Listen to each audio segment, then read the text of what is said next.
প্রেম, না আছে কৃষ্ণ ভক্তি। জানি না কি করে গৌর গোবিন্দের লীলামাধুরী পরিবেশন করে আপনাদেরকে চিত্তারঞ্জন দান করবে। সেই দক্ষতা, সেই জ্ঞানটুকু আমার নেই বাবা।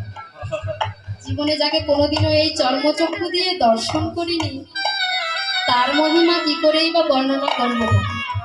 তথাপিও শাস্ত্রে বললেন, অসাধ্য বস্তু সাধন হয় যদি আপনাদের মতো পরম সাধুগুরু বৈষ্ণব এবং বৈষ্ণবীগণের কৃপা হয়ে থাকে। এখানে উপস্থিত আমার বাবারা হলেন পরম বৈষ্ণব এবং আমার মায়েরা হলেন পরম বৈষ্ণবী।